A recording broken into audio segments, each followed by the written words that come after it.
अपने हौसले को अपने हौसले को कभी ये मत बताओ कि तुम्हारी परेशानी कितनी बड़ी है।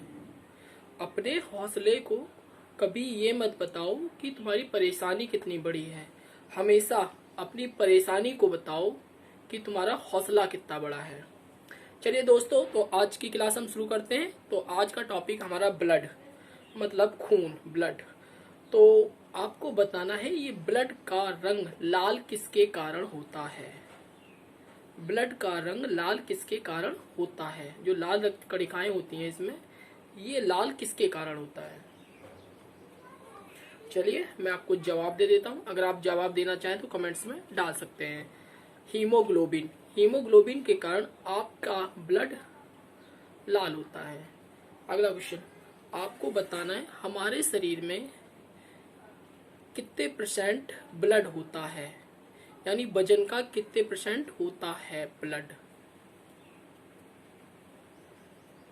चलिए आप फिर से बताता हूँ, हमारे शरीर में कितने परसेंट ब्लड होता है। शरीर के कितने परसेंट भाग में, यानी कितना परसेंट ब्लड होता है।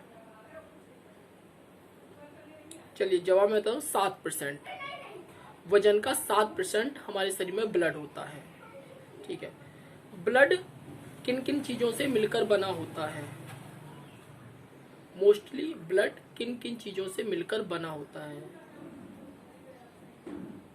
चलिए मैं बताता हूँ, 3 चीजों से, श्वेत रक्त कणिकाएं, लाल रक्त कणिकाएं और प्लाज्मा, या इसको बोल सकते हैं platelets, white cell, red cells. Right. अगला क्वेश्चन, हमारे शरीर में नॉर्मल कितना ब्लड होता है, कितने लीटर ब्लड होता है हमारे शरीर में, या कितने किलो बोल सकते हैं इसको। शरीर में कितना ब्लड पाया जाता है नॉर्मली, मानव शरीर में कितना ब्लड पाया जाता है। चलिए मैं जवाब देता हूँ, 5 लीटर। 5 लीटर ब्लड पाया जाता है। नेक्स्ट क्वेश्चन, जब बच्चा जन्म लेता है तो उसके शरीर में कितना ब्लड होता है। जब एक छोटा सा बच्चा जन्म लेता है तो उसके शरीर में कितना ब्लड होता है। चलिए जवाब मैं देता हूँ, 250 ml, 250 ml। अगला क्वेश्चन, ब्लड में जो लाल रक्त कणिकाएं होती हैं इनका काम क्या होता है। लाल रक्त कणिकाओं का काम क्या होता है। चलिए बताते हैं हम जवाब। लाल रक्त कणिकाओं का काम होता है पूरे शरीर में ऑक्सीजन को पहुंचाना, शरीर के पूरे भाग में ऑक्सीजन को पहुंचाना। अगला क्वेश्चन, शरीर के पूरे भाग में ब्लड किसकी सहायता से पहुंचता है, किसके द्वारा पूरे शरीर में ब्लड पहुंचता है। शरीर के किस भाग द्वारा या शरीर के किस पार्ट द्वारा पूरे शरीर में ब्लड रन करता है। चलिए वैसे तो आपको मालूम होगा, लेकिन फिर भी मैं जवाब दे देता हूँ आपको। हृदय, हार्ट।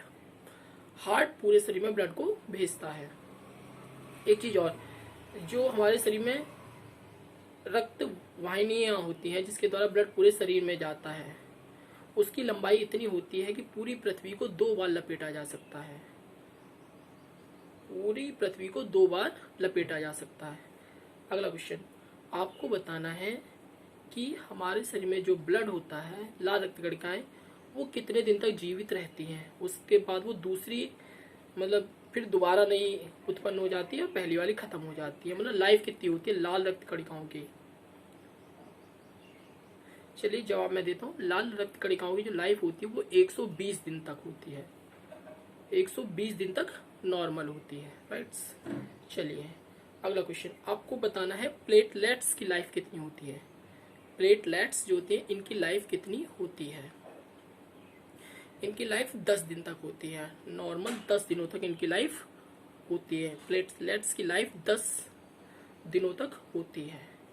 अगला क्वेश्चन, आपको बताना है एक बूंद में कितनी श्वेत रक्त कणिकाएं होती हैं। एक बूंद में। चलिए जवाब मैं बताता हूँ आपको, एक बूंद में 1000, लगभग 1000 श्वेत रक्त कणिकाएं होती हैं। राइट्स, 1000 श्वेत रक्त कणिकाएं। और हाँ, एक बूंद में प्लेटलेट्स कितना होता है।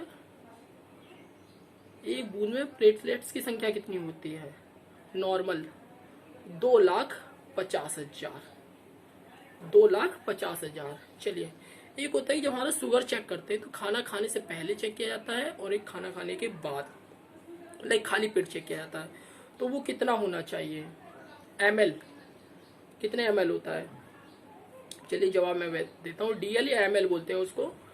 अगर हम खाली पेट अपना ब्लड चेक करते हैं, मतलब शुगर के लिए जो चेक होता है, तो 100